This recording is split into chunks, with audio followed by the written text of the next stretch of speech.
my baby. A little time alone, please, maybe. Are we serious or just faking? I'm just curious, can you blame me?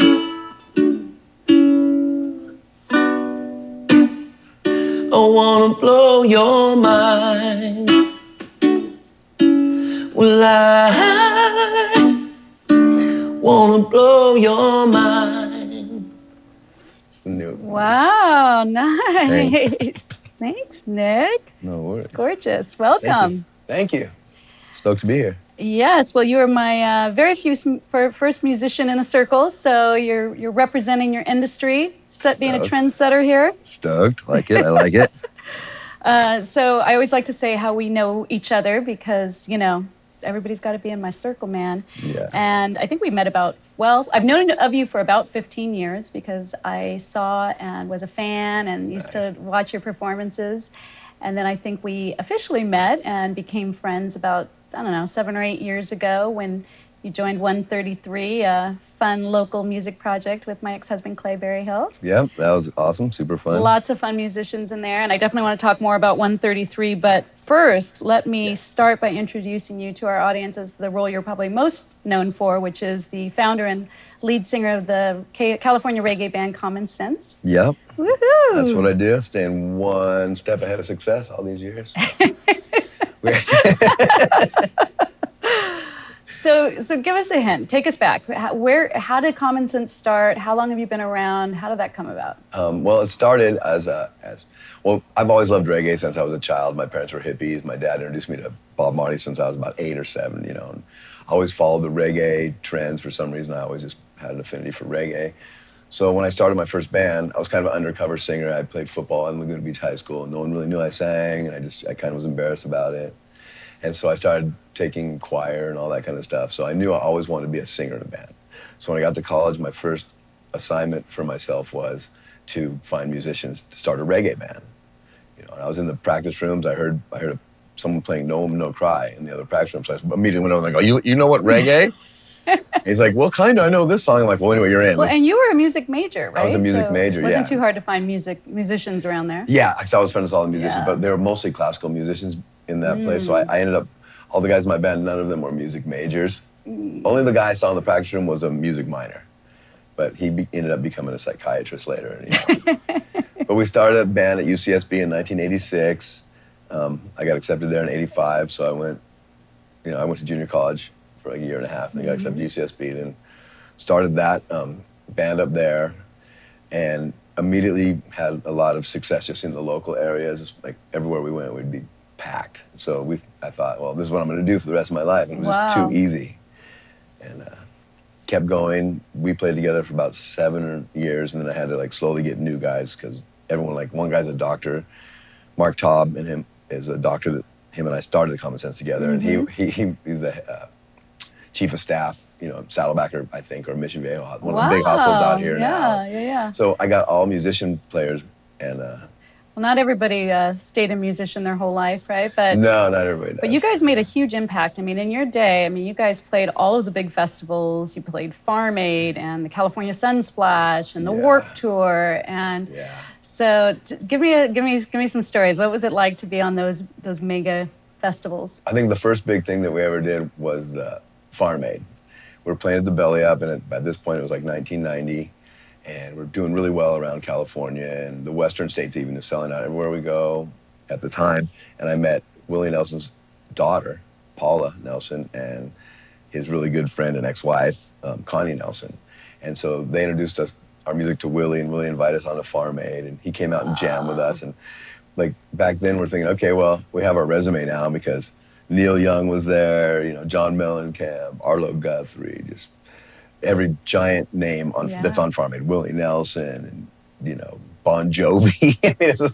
So we had our resume, like, here's who we've opened for. You know, after our first resume was Steel Pulse, reggae bands, Yellow Man, all the big names of the time, you know. Yeah. And then we did that, so that was good for our resume. And that was all televised too, right? That was all televised, Do you still have those those recordings? Somewhere. It's Yeah. been so long. I've You have them on 8-track somewhere? piles of stuff.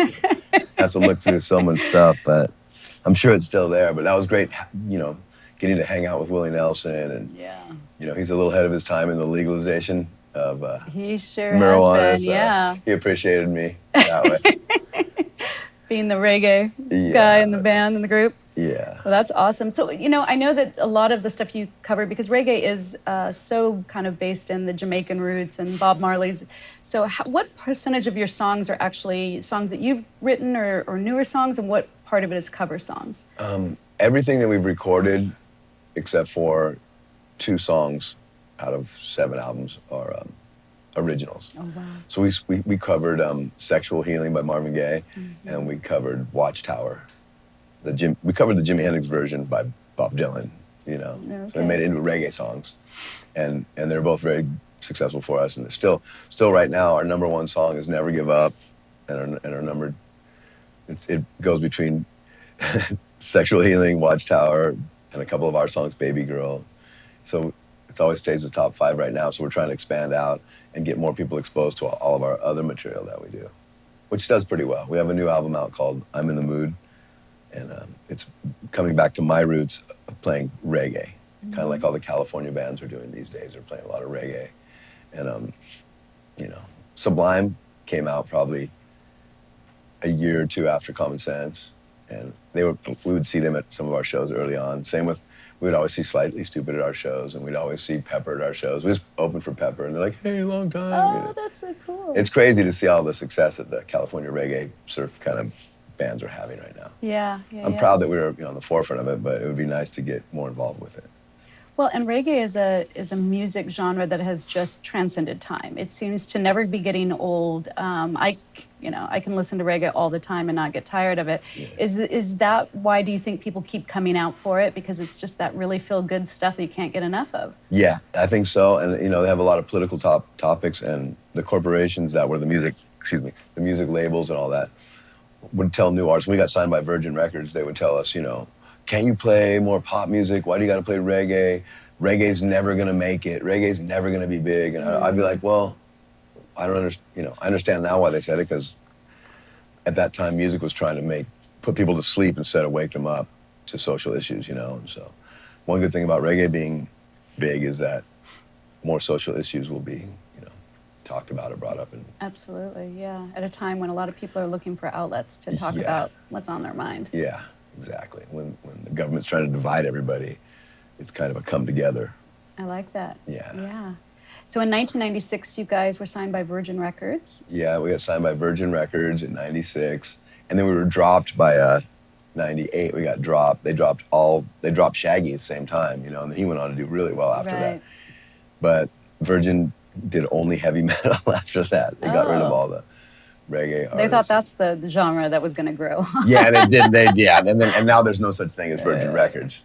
You know what I mean? Yeah, absolutely. So.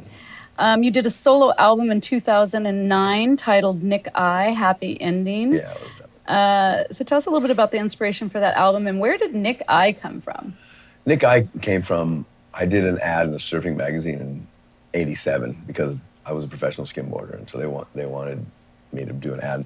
And they're like, do you have any nicknames? And the only nickname that I could think of was Nick I, because all the kids at 10th Street in Laguna would just, because I was in a reggae band, when we skimmed together, they'd always like throw out reggae innuendos with my name. And Nick I was the one that stuck. Okay. So I got named by like Bill Bryan and George Bryan and all the little professional skimboarders. And yeah, because a lot of reggae musicians call themselves I after. Is there a, what's the purpose of that? Bob Marley say I and I, that means I am, God and I are one. We're all part of God.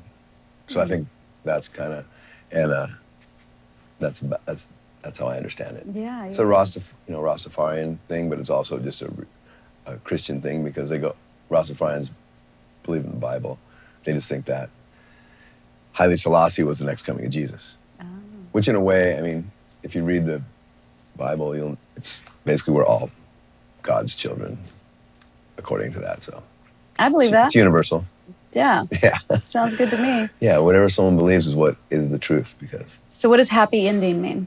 And happy ending was just it it was kind of a double meaning just because I was younger and being stupid, saying happy ending. But at the same time, I was like, when we finished the album, I was so happy with it. I just named it Happy Ending because I have my friend Rock Dedrick played on it. He has 5 Grammys and he's one of the best drummers. He played on Tracy Chapman's debut album. They got Artist of the Year, and so he got a Grammys for that. And he played with Ziggy Marley and Is he local? Shaka Khan. Yeah, he lives in, I think, Newport Beach or right near Santa Ana, Newport. Oh my Costa Mesa. gosh, awesome. Yeah, he's just Nice a to wonderful drummer. I mean, and just the fact that he played on there, and then I have also on that album is Lee Rockers on there from the Stray Cats, the bass player. You know, Lee. Another obviously. Laguna Beach guy. Yeah, Laguna. He came and played some songs for me on there, so it just turned out really nice to have these super, famous and talented musicians play on it. So that's why I came up with Happy Ending. So when you start out to write an album, is it a message that you're trying to get out? Is it that you just have so much joy playing with people, or what was your thinking when you went into that album? In that album, what my thinking on that album was just I've been playing in a reggae band, Common Sense, for so many years, and I also have a lot of blues roots and rock roots and Americana roots that I grew up with because I'm from America. So you wanted to delve into some different genres that Common Sense didn't really allow you to. Yeah, because I want to keep Common Sense, trending in reggae. Yeah. I don't want to try to switch it up. I mean, it worked for No Doubt, but they had a lot of help, with the record label promoting and supporting them. And they had a lot of great songs, and the songs are very important too. So I'm not sure how great we are with the songs, but people seem to like them if they're exposed to them. Yeah. But I just want to do something different besides reggae. What was your favorite song on that album? Oh, It's All Right. And I've heard you perform that song a lot. That's a great one. Yeah, that song. It's just about not judging each other and, and living life to the fullest because life's going to be over before you know it. So why waste time being negative with other people? So I like that song. I like that. Yeah. What many people may not know about you, anybody in Laguna kind of knows, but you are actually also a professional athlete. Yeah, I was. And, once a professional athlete, always a professional athlete. Skimboarding is such a huge sport in Laguna Beach and in California. It's continuing to grow, but it's funny. I was telling them about your interview, and I said, he's also a pro skimmer. They're like, what? What is that? I know, we know about it around here, and it's getting a lot of exposure on the internet, on TikTok and on Insta, all the platforms like that nowadays. Right. Because of kids who want to push it. Austin Keene is one kid who's on the forefront of that, and Blair Conklin from here, and they're getting sponsors and they're getting built. But the reason that I was known for skimboarding was because I was the first person to actually get sponsored and travel around. Yeah, well, you won the first pro contest. I won the first pro contest in '86, right before the Vic, which is they still tout as the first pro contest, but I got money for the one right before. I got second in that one. Okay. But I got first in the one right before at Club West. So. But they don't like to talk about it because it's not the mainstream. Yeah. And Victoria's a great company. They've been really great to me, and I'm back with them again, just recreational skimboarding. Yeah. But it's just like, I got that. And Laguna even gave me the Athlete of the Year for it in 2016. Wonderful. I know. You're just a Laguna boy. I'm a Laguna guy. Yeah. Did you play football with Damon Berryhill? I did, yeah. He just run my ass over. He's so big. Yeah, he was a He's 1 year older than me, too. Oh, okay. He'd get a smile before he ran you over, though. Incredible athlete, that guy. Yeah, awesome. I love it. Your love for the ocean was probably never more apparent than the project that you did with environmental artist Wyland in 2012. So you co-wrote the Blues Planet album. Yeah, there's 3 albums, co-wrote those with Wyland. What a pleasure, because he, being the artist and well-known artist that he is, he's good friends with Taj Mahal, which is one of the last living legends of blues. His band won Grammys the year before, the Phantom Blues Band, so that was such a pleasure to work with those guys. And just Steve Turre and the horn section from Saturday Night Live was there on the horns, and then keyboard players from, Rod Stewart's keyboard player, Ian just so many great musicians. Rod Piazza on just like the Jimi Hendrix of harmonica. I really grew to appreciate that. And then doing a blues album is so fun because blues is such an integral part of all music today.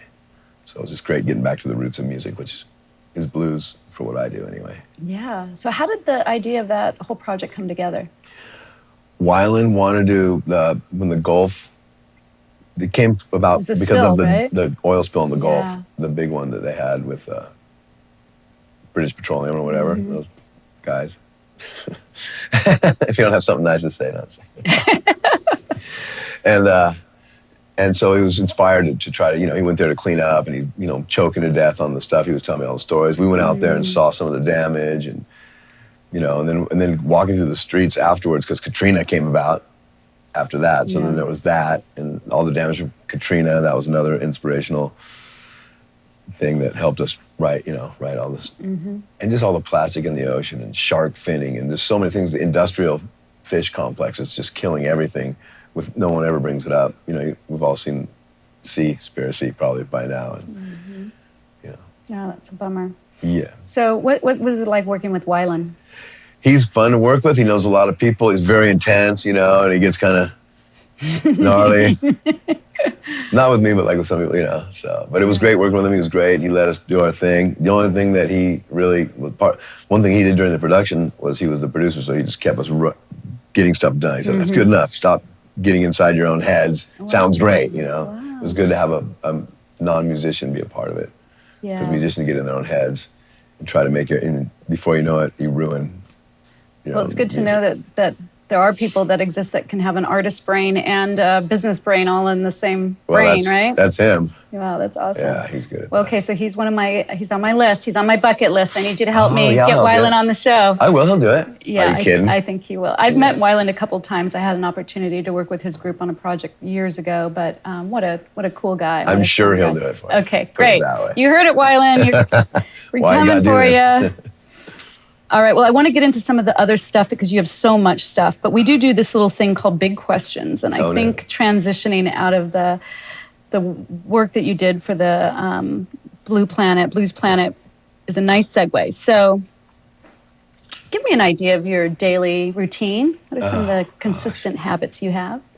Well, when my routine is always, seems like it's always different for the most part because of the fact that I live in Cabo San Lucas right now, or in San Jose del Cabo, which is a sister city of Laguna, which is neat. Oh, nice. I know, it's crazy. And they have Art Walk every Thursday. It's very familiar. I live off-grid out there, and so the weather changes dramatically there. So during summer, it's so hot. So my routine would be get up, have coffee, and just sit there and just like melt in the couch for a while, and then get up, maybe try to practice a little ukulele, go over my Spanish homework because I'm trying to get better at Spanish. Living in Mexico, Wow, yeah. Have some respect for where I live. Yep. And then I'll try to go out and surf or fish. But then if I'm fishing, then my routine is I get up at 4:30 in the morning, drink coffee, get my boat ready, launch, fish till about 11, come back, then lay around in the hot sun, in the heat. And you've always been a big fisherman. I've seen pictures Yeah. on your social media of lots of fish that you do, and you like scale them and fillet it and do everything right there on the surfboard. And Yeah, I fish. I catching mahi-mahis on my stand-up paddle sometimes, which is super fun to do. And you're like almost a mile out on your stand-up. That's fun. And then the whales come, But so anyway, back to the routine. So, but most of my routine is I get up, have a cup of coffee, and then decide what I'm going to do. I'm not a big planner, as you can see when I called you. Oh, am I coming today? That's right. So. Well, it's funny because my nephew Nelson, who's our technical director, he's also a musician, and I'm always giving him shit about, it's the musician that's late. Yeah. You guys it's fun to pick on you. It's only 5 minutes. Tell me something that most people would be surprised to know about you. Skimboarding, I'm sure, is one of them for a lot of people who are outside of Laguna. Well, and then maybe people don't know that I've dedicated 20 years to surfers healing for autism. Oh, tell us about that. And that is Israel Paskowitz from the famous Paskowitz surf family. And Doc Paskowitz was the matriarch of that and patriarch of that. And their mother had just passed away, Julianne. And so did Doc a few years back. But they started, a surf family. They live different. You can look them up. But the one of his sons was world champion longboarder, and he had an autistic child named Isaiah. Long story longer, he invited Common Sense to do a benefit for him at the Coach House with Donovan Frankenreiter. We raised a bunch of money for him, and then he invited me to come take the kids surfing because they had just started doing this thing where they're taking kids, autistic children, surfing, and it would calm them down. Yeah. 80% of the time. I've heard that it has a huge impact on autistic kids. And their families, because the families have a picture of their child surfing, which maybe they thought they would never see their child do anything like that because of his condition. And see joy on their face. See joy on their face. Yeah. Sometimes they're terrified the whole time, but that's like 1 out of 10. And even then, the parents get the picture of him surfing, and then they come back the next year, and the parents are like, he didn't look happy, but that's all he talked about all year. Oh, yeah, that's awesome. And then I was able to get out of myself and stop, not worrying, I don't know, just doing something for someone else, realizing the joy that brings. Yes. I would have never known that had I not been invited to that. And once you realize, you get addicted and you start you learn about charity and you learn about giving. Well, it's interesting that you should say that because, in the series of interviews that I'm doing, I'm trying to figure out what are the commonalities that you hear. And from almost all of my interviews, there has been some sort of where they've been giving back or doing for others has brought them the most either success in their own life or joy in their own life. So I think we're onto something here. Yeah, giving back is good, right? Happiness is why happiness would be the thing to aim for in life, I would imagine. Not material wealth or complete sacrifice of everything material either. Somewhere in the middle and just being happy because you only get to live in this body one time. Yep. Who knows after that? But I'm just saying, so. Well, you seem like you live a pretty happy life. I mean, you have been doing your craft, enjoying music, playing with people, traveling. You seem like you live a pretty happy life. Fishing.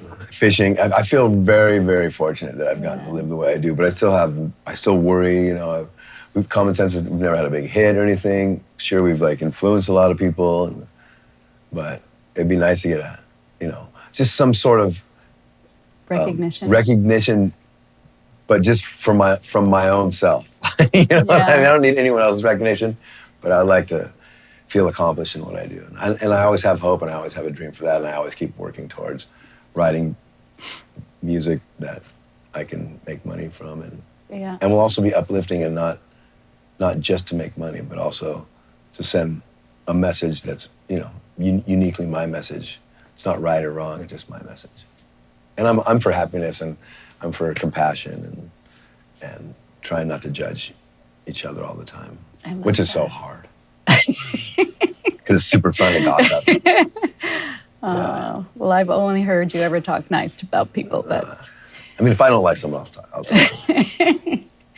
All right, so the books that have most influenced you, or a book that has influenced you? Well, I was trying to, I looked at Everybody hates that question, by the way. It's a tough question, especially I haven't read a book in quite a while since I used to read a book every year. And I would take a month off from drinking and all that kind of stuff. And so the book would be the only thing that put me to sleep. But I read Siddhartha, and then that kind of, it was kind of about Buddha, I think. Siddhartha. That's what I said, right? Yeah. And so I just remembered it was just everything about Buddha is about being compassionate and letting go of things. Just really letting go.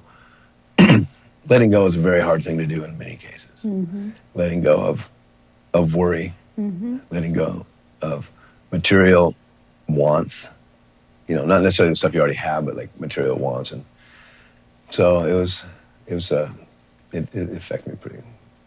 I really enjoyed that book. Yeah. But it's been a while, so I can't get too specific with it. Well, I'm excited because this is actually not a book that I've read before, but it sounds like it is definitely in line with my way of thinking. I believe in letting go of everything. You don't hold on to any grudges, any negativity, any past hurts. And I preach it often to my friends and family that it's just, you just don't hold anything with you because it ends up turning into disease in your body. So let it go. Yeah, and it's funny because one of my other favorite books in the world is The Art of Happiness, which was written by, I can't remember the guy's name who wrote it with the Dalai Lama. Yeah, okay. You know what I mean? Yeah. So the Dalai Lama basically just translated into Western, a way that Westerners can understand better. Interesting. You know? Wow. And that was a good one, The Art of Happiness, you know. Well, that makes a good transition for my next question. Yeah. What do you think is the purpose of life?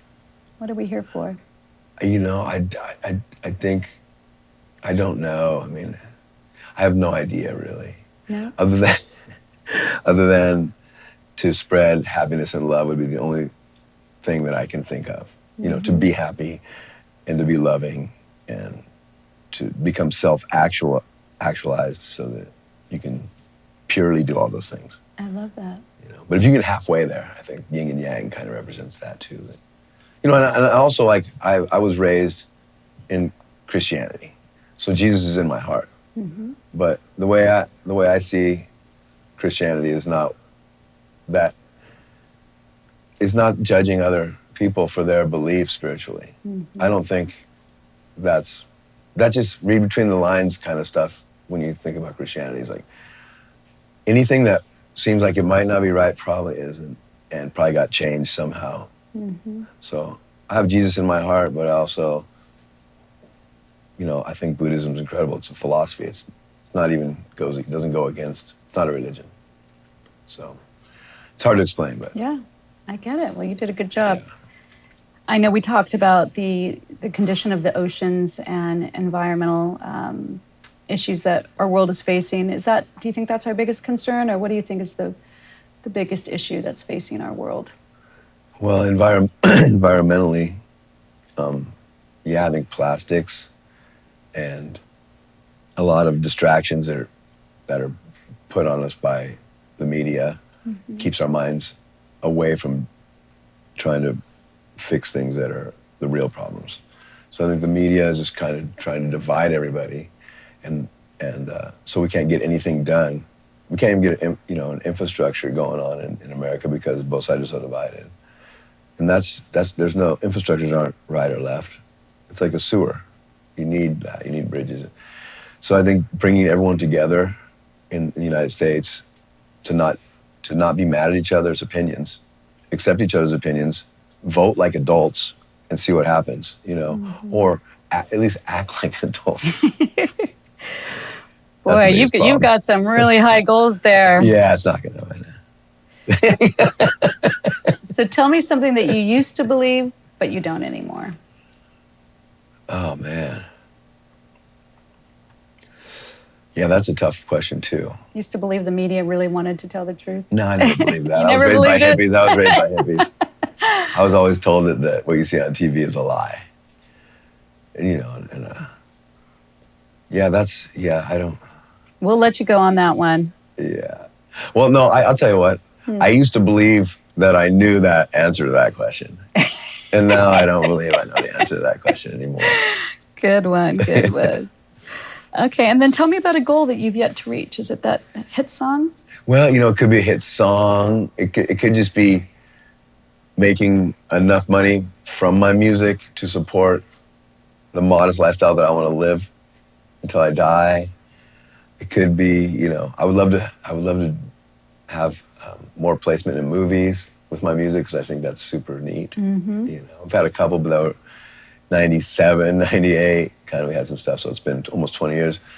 2008, we had a Lincoln commercial, TV commercial during, like, right before the Super Bowl. That was pretty neat. Wow, is that a Common Sense song?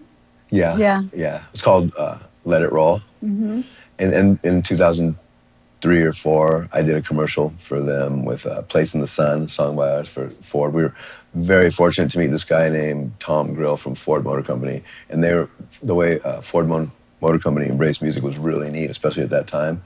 And they helped us really, really a lot. It really kept our career another 10 years going. That's because awesome. we got our money. We decided to get our money from sponsors instead of record companies because we've just been so screwed by managers, and record companies have always just never really gotten behind us all the way. So our feelings were hurt. We're like, we want to get sponsors. So Ford Motor Company gave us a certain amount of money to make a record. And then we made 2 records with that. They sent us on tours. They bought us They gave us cars, vans, so we could tour, and it really, really helped us out a lot. So That's thanks, Ford incredible. Motor Company, for that. How did you Regardless make of your that- political beliefs and theirs. Yeah. How did you make that connection with? We were playing at a college in like, gosh, Riverside or something, maybe Long Beach State, I don't know. And they had a booth there, and he came over and he goes, I really want to talk to you guys. I really love your message and your music, and it's uplifting, and you're not cussing and all those guys. I'm like, really? Should have caught me like 5 years ago. Yeah. I couldn't, dirt mouth. But anyway, and he knows a couple, roughly. And when we do stuff for Ford, he told me, just don't say those things. Yeah. Clean it up. Clean it up a little, fella. Yeah.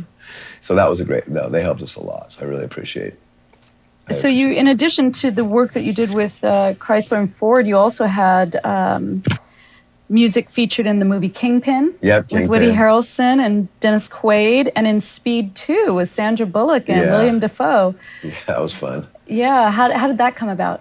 That just came about. Woody Harrelson was a good patron. Like, he would come see us play all the time in LA, and we played LA a lot.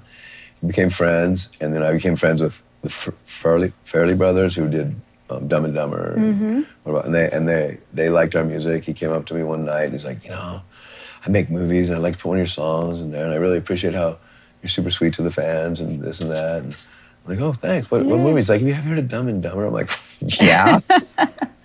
So that was cool. Yeah. And so that kind of thing. But I've never been I love my friends and stuff, but they all go their separate ways, and I'm not a good schmoozer when it comes to keeping in touch. Yeah. Like, I'll keep in touch with people if we're Working in the on same something. area. Yeah, yeah. But I don't know. It's kind of live now too much. Yeah. Well, there's always room for growth. No, there's always room for growth, for sure, yeah. Well, speaking of movies, the 133 Project got you involved in another movie, a documentary about the road to Laguna and how the musicians came together, and you guys came together and actually produced an album together, kind of a Woolbury-style album. Yeah. And I remember when Clay first got this idea to bring these guys together, like all his favorite musicians from Laguna, and but it wasn't. You guys we weren't all buddies. I remember the first couple of meetings, it was like, that's the guy that's getting all the jobs over here or whatever. But you guys have all come together and come to be a really great family. So talk to us a little bit about that 133 Project. The 133 Project was awesome. I remember when I was at John Paul's, the coffee place, in Laguna. It's not open anymore. Basically the coffee Nazi of Laguna. Yeah. And I overheard him talking about it. I'm like, hey, I'll do it. And he's like, wait, what, really? I'm like, yeah. I go, you see me, I play. He's like, yeah, okay, all right. And then he decided that, because I was kind of one of the last, I think might be the last guy to join. Oh, really? Because I think he was like, Clay was around the Laguna scene a lot more than my bands were. And it was like Jason Fetty, and then Beth and Steve from Honk. They were playing out everywhere. And Paul, From Missiles of October, every Sunday, every years and years. Then there was us, and Clay had come see us a few times, and so he kind of knew who I was. And then I had him come see me a few times at Mozambique, and then I think that's how I sold it, Yeah. And then he let me be in the movie, which was an honor. I was super happy, and it went great because I've always looked up to Steve and Beth from Honk my whole life, just thinking they're the bee's knees. Yeah. Also, Paul, I always thought, wow, that guy can sing. Since I was a grom, because my mom was a giant Heat fan, which he was in this band called The Heat before Missiles of October. And so I would just stand outside the Sandpiper and listen to him sing when I was like, 15 or 16. And it was always super inspired by him. Jason Fetty came and played, strummed on my album that I made. And I always thought, wow, that guy's got an incredibly thick, neat voice, and he's such a neat, a great musician. So I had respect for him. Him and I bumped heads a lot, after the movie and stuff, just because he runs all the Laguna City events. And he has this friend who does not like Common Sense and does not like me. And I don't even know how it started, other than she wouldn't hire me, and I got offended by it. And so then I left her a note. I'm like, you don't belong in Laguna, at her booth in the sun. Yeah. I'm a little immature. So. But anyway, she already didn't like us at all by that point. So that's why him and I would bump heads a little bit. Now we're friends again, and Well, and it's a perfect example of how being a musician and you're working with other musicians, it's a very passionate industry. Yeah. People have their feelings about stuff and think that there's ways it should be done and ways not to be done. And I mean, is that part of it? Is that a negative part of it for you? Or are you just so used to working with musicians that it's just all part of the process? I think I'm just used to it. I don't think about it much. I just accept it. There's a lot of egos involved in music. There's a lot of egos, and especially if you have, like, one thing I would have done differently in my band was I wouldn't have made it a democracy. Every time I hired someone, I made them equal partners and they could have a say. I thought that would give them motivation to help, but it doesn't. It just makes them tell you that shoot down your idea without having their own idea. Right, I see. Like, I don't mind if someone's shooting down my idea if they got one that's equal or better, or at least an idea that's different. So that would happen a lot. So now the band is two of us are ahead of it. Billy Sherman, and he's been with me for 25 years already, and he's the kind of person that respects that I started the band and lets me have a lot of decision making. But I also respect him a lot and want his opinion. Who else is in your band now? Right now it's Mikey, is our bass player, and he plays with Big Mountain. He's like kind of the hussy of bass players for reggae bands around here. He means that in the best of way, Mike. Yeah, no, I love him to death. Because he's so great, and he's such a great kid. And for me, I like him also because he rips at surfing. So I have a surfing partner if we ever go anywhere. There you go. Stuff like that. So that's cool, Mikey. And then Jelani, Jelani Jones. He's been playing different bands around Laguna for years and years. He's played keyboard with us. Tracy's our drummer. He's from Laguna Beach, graduated from Laguna Beach High School. Phil is our guitar player. He graduated from Laguna Beach High School. So Billy, Phil, Tracy, and I, the four of us, all graduated from Laguna Beach High School. Oh my gosh! I know, it's crazy. And then Jelani's been around Laguna and playing in Laguna since I was in high school.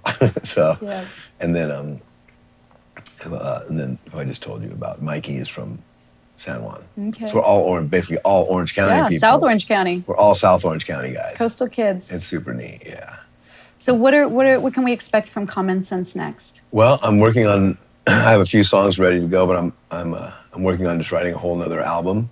But in this day and age, maybe I'm just going to write one song at a time now and try to record them. But it's nice to make an album because you can get 7 songs in the can, release them one at a time. Yeah. We didn't do that on our last album because we were still old school about it. But I think next album, I'm going to make up an album and just release them as singles one at a time because it's kind of how it's going now. Okay. Been going like that for a while, right?